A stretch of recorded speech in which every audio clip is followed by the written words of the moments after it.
Good evening, friends. Welcome to Mission Possible by CA Bharat. We are discussing share capital accounting from the AFP module, and we have covered part 1 already. We just covered the basics of share capital accounting, and I will just give a quick recap now so that you can understand what we have learned.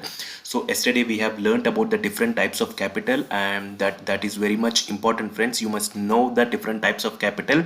So we started with authorized capital, which is the maximum amount of capital that the company can issue, and then issued. Out of this authorized capital, whatever is the amount which is issued by the company is called as issued capital. And then called up is nothing but the company divides the share money into different tranches, like for share application, share allotment, share final call, first call.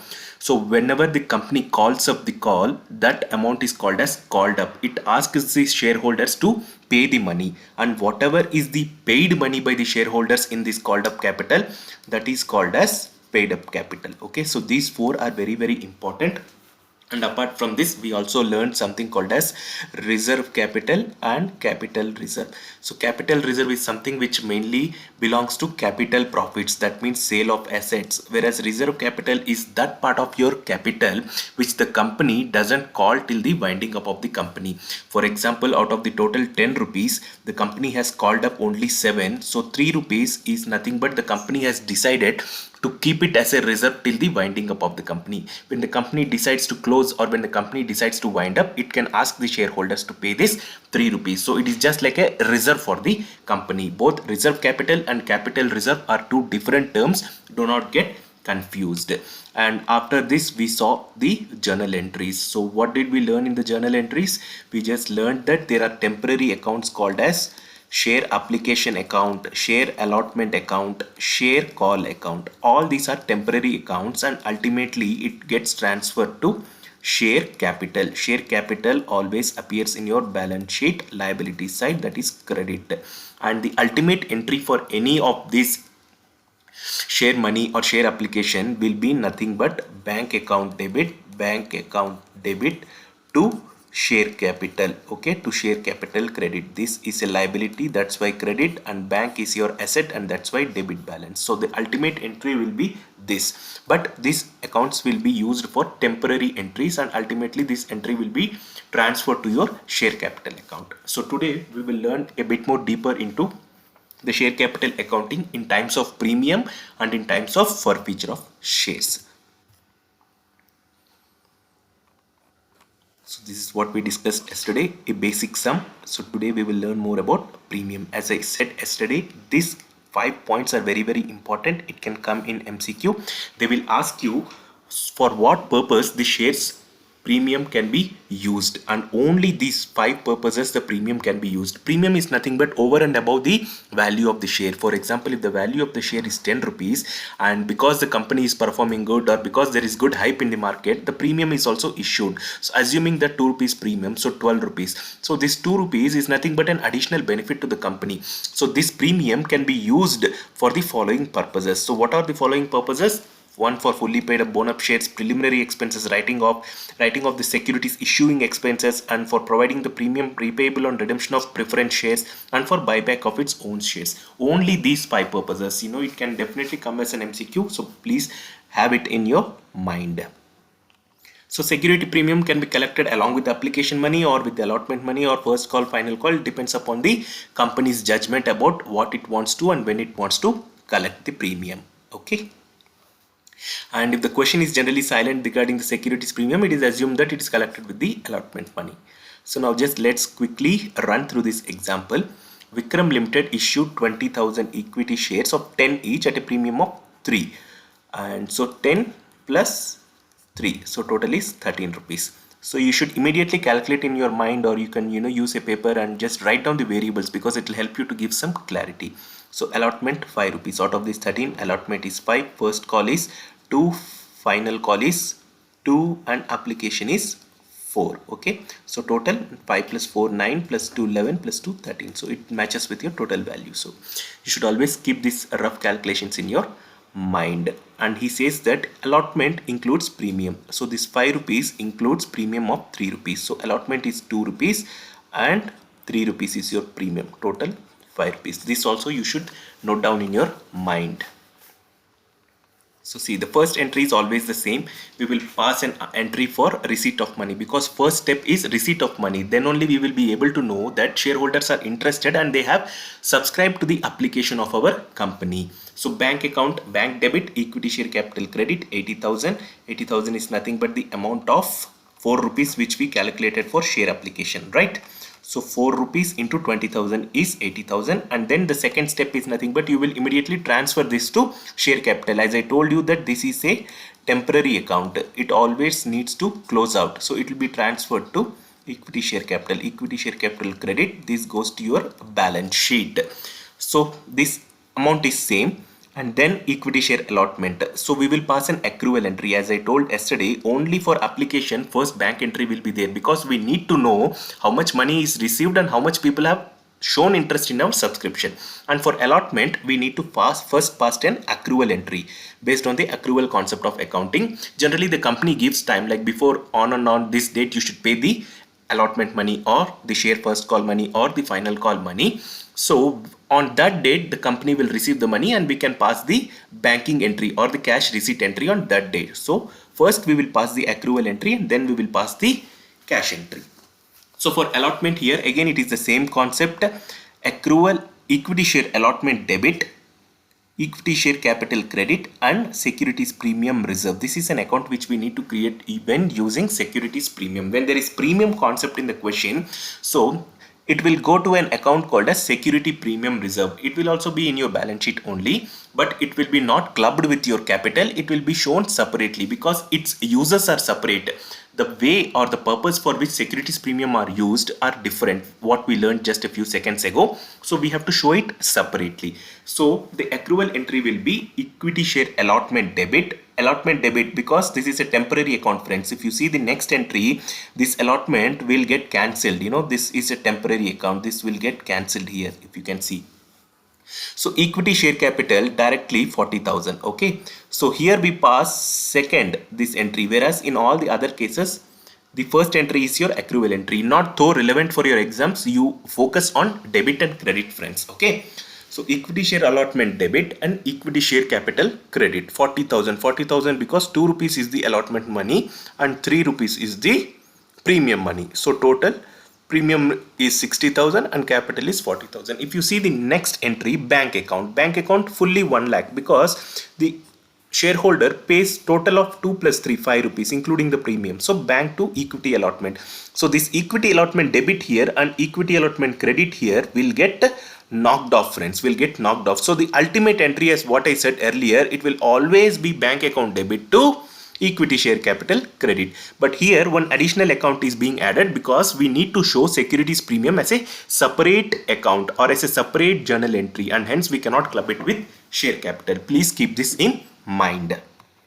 Next is share first call. It is again the common entry. First we will pass the accrual entry, first call to equity capital, and then receipt of money. Receipt of money, obviously we have to reverse this first call. We have to reverse this, so it will go to the credit side and bank will come to the debit side. Okay, bank will come to the debit side and that temporary account will get knocked off. Temporary account will get knocked off. That is very, very important. So the ultimate entry is again bank debit to share capital credit. This is the crux of your share capital accounting. You must ensure that this entry ultimately comes, else there is something wrong with your journal posting. Again final call, it is the same, friends. First is accrual entry and second is cash receipt entry. Here the only additional point was securities premium. So again there is another concept which is called as securities issued for consideration other than cash. Sometimes instead of giving for cash, we can purchase machinery and give our shares. This is also possible, though not much relevant for your exams, but you need to have an idea of what this is. Okay, the company will issue shares and purchase fixed assets. So it is the same. So you can just see the journal entries. Journal entries for issue of shares to vendors or consideration other than cash. So on purchase of asset, what will happen? What is coming in? Asset is coming in, isn't it? So when you purchase an asset, you will just pass the normal entry like fixed asset to vendor credit, fixed assets to fixed asset debit to normal creditor account credit, which is the normal entry that you pass for when you purchase a fixed assets. Now comes the interesting concept of Goodwill is though not relevant for you, but what you have to learn here is, I'll just give this in the form of an example. You can just refer this example. I'll just anyway share this document, you can go through it, but this goodwill thing and vendor thing is not very relevant. You just understand the entries for issuing shares and purchasing machinery. So that example has been illustrated here. You can just have a look. So Ajay Company Limited purchased a machine for 64,000. It was decided to pay 10,000 in cash. That means 64 out of 64, 10 is gone. Balance is 54 by issue of shares of 10 each, 10 rupees each share. Okay, so 54,000 divided by 10, so they have to issue 5,400 shares. So we have to pass journal entries assuming one is issued at par and next is issued at a premium. Just let's quickly see the answer. So the first thing, as usual, when you purchase an asset, it is nothing but fixed asset. Fixed asset is coming. Fixed assets means asset. Asset means debit balance or real account debit, what comes in. So machinery account we will debit and Vikram account we will credit, because we are purchasing this on credit and he is a creditor. Creditor means liability. Liability means always credit balance. Okay. So always go by the logical rule, which I always say. Even if you follow the golden rules, it is one and the same, friends. Okay. It is a personal account. Credit the giver. So he is giving the asset, so we are crediting him. Even if you go by golden rules or by the logical rule, it is one and the same, but logical rule gives you more idea of the overall balance sheet position when compared to your golden rules. So the second is Vikram to bank. Here we are saying that 10,000 is paid in cash. So to Vikram we are paying cash. Cash is going out. So when cash is going out, we have to reduce our bank balance. We have to reduce means we have to credit it, or debit what comes in and credit what goes out. So cash is going out, credit bank.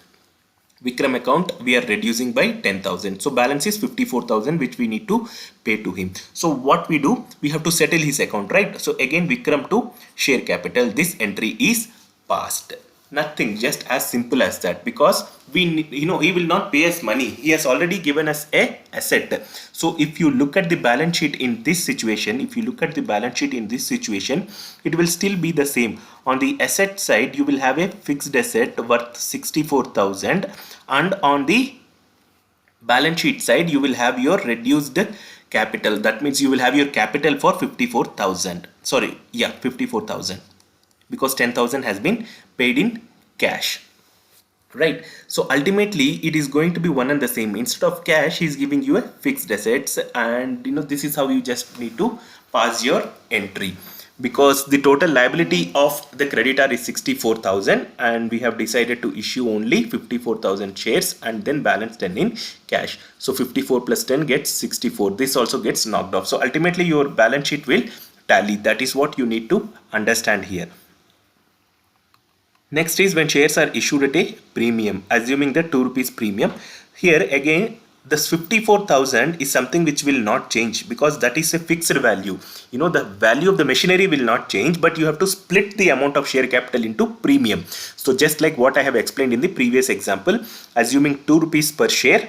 So 2 into 4,500 is 9,000, and then balance 4,500, total 4,500 into 10 is 45,000, because he has just split that 54,000.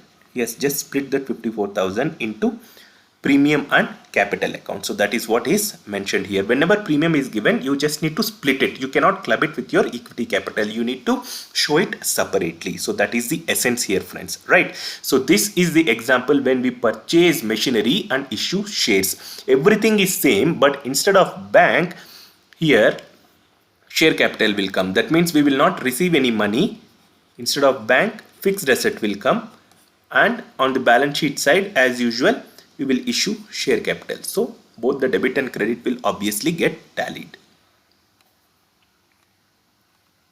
So here is the working for the premium. So when issued at par, it is 54,000 by 10. That is what we calculated. When issued at a premium, 2 rupees premium. So just we have to divide 54,000 by 12, 4,500 shares. As simple as that. You just need to add up the value, but you need to show it separately. 45,000 separately and 9,000, 2 rupees, 2 into 4,500 separately. Okay, that is what has been shown here. Securities premium should be segregated and shown. Again, one more example here. A company issued 15,000 fully paid up equity shares of 100 each for the purchase of following assets and liabilities from Gupta Brothers.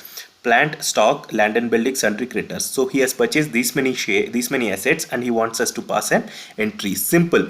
Instead of bank or instead of money coming in, we are getting fixed assets. So debit all these. Plant you have to debit same amount, 3 lakh 50, 4 lakh 50, 6 lakhs and 1 lakh. Okay. Stock 4 lakh 50, land and building 6 lakh. Sundry creditors is nothing, not needed to pass because it is not a asset, so we are not going to pass an entry for that. Okay, sundry creditors will be shown on the credit side. So here what he is telling that he has issued 15,000 equity shares of 100 each. So if you calculate that, it will become 15 lakhs. Okay, 15 lakhs. And here it will become 1 lakh because sundry creditors is given. So total is 16 lakhs. Whereas if you add these three assets, it may not come up to 16 lakhs. It will come to only 14 lakhs. So what is the difference? The difference is nothing but it is called as goodwill. It is posted in account called as goodwill.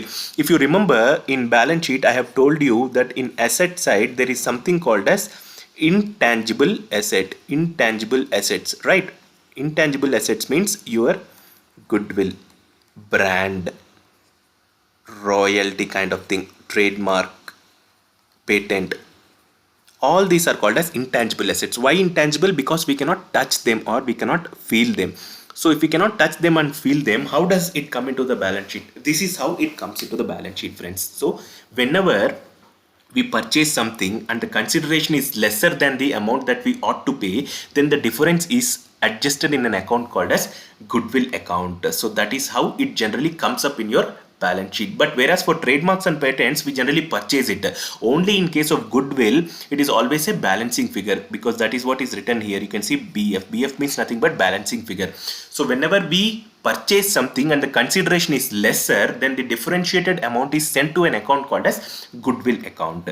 So 14 minus 16 is 2 lakh. 2 lakh is nothing but goodwill account. So that will also go and sit in your asset only. So this is how you generally pass an entry for goodwill. Though not very relevant, but what is relevant is coming of asset and giving of share capital. Obviously, Gupta brothers, he is 15 lakhs here. So Gupta brothers, you have to issue share capital. So just pass an entry and settle his account. So Gupta brothers get knocked off. So asset, there is an amount, and share capital, there is an amount. Okay, total assets is 16 lakhs minus your 1 lakh creditors. Okay, so total is coming 15 lakhs and it will tally with your equity share capital of 15 lakhs. So both will match, the asset and the balance sheet balances will match, right? So goodwill calculation he has given here. You can just look into it when I share the version of this document.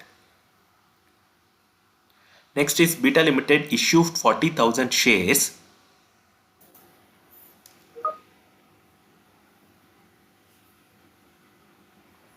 and its value is 10 each at a premium of 2 payable, 5 on application including premium. So this is what is important, 4 on allotment and 3 on call. So total 10 each at a premium of 2.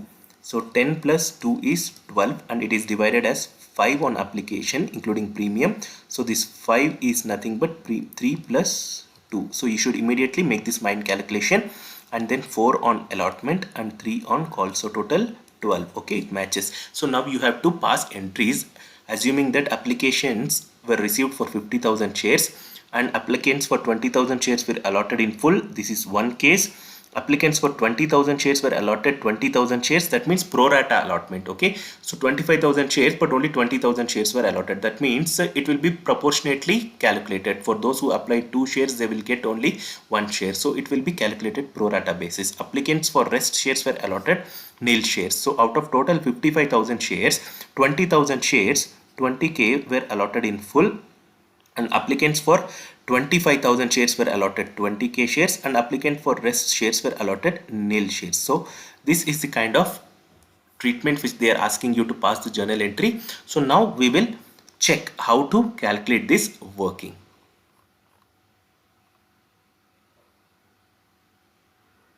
So I will also share this document, you can go through it. So this is just to explain the process, nothing important in terms of your MCQ, but I will also tell you the concept of forfeiture in this, because here he has given that X, who was allotted 200 shares, paid full amount due on allotment, and Y, holding 500 shares, failed to pay call money. His shares were forfeited and reissued at 8.